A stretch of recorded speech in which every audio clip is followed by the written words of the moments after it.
Hello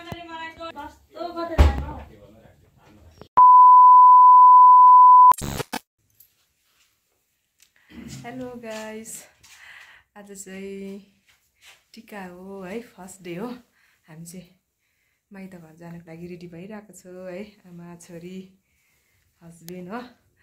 हाम्रो looks हेर्नुहोस् त कस्तो देखिरहेको छ हामीलाई साडीमा। मेरो कुर्ता सुरुवाल, मेरो छोरीको कुर्ता सुरुवाल, आमाको चाहिँ के हो? साडी। साडी। कहाँ गएको तिमी? माइत। कहाँ हो तिम्रो माइत?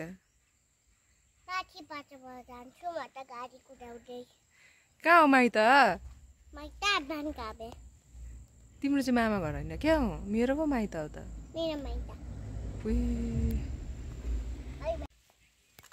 त्यहाँ बस्छ त्यहाँ। वेदर चाहिँ यस्तो छ आज चाहिँ, दसैँको दिन, दसैँको फर्स्ट डेमा चाहिँ। हेर्नुहोस् त, सधैँ त घाम लाग्थ्यो, आज त लागेन। अनि मेरो छुट्टी हो र त, दसैँको चाहिँ छुट्टी पाउँछु नि त मैले, अनि त गएको त। माइत घर लागेको चक्क हुई गर्दै गाडीमा।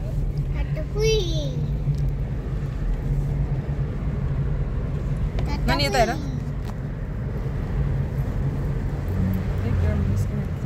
हाम्रो पनि बनाइदिए।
किन रिसाउँछस् काले? म दिन्छु। एक छन् हौ गाठी, एक छन् हौ हेर।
सन्तोषको नानी क्या हो ए बाबाले फेरि टिका बस बस बस भयो भयो भयो त्यस्तो गर्नु मान्दिन छिन टिका लाउनु है लु यसले खुचाइ निधारमा लु पुसा त यसमा अलिकति थप्नु पर्यो टिका त दसैँको त्यसो भन्छ यसपालि लाउनु पाएको त्यही त हो यसमा देउसी खेली भयो तरो इन्जोय यसपालि त मामा उयो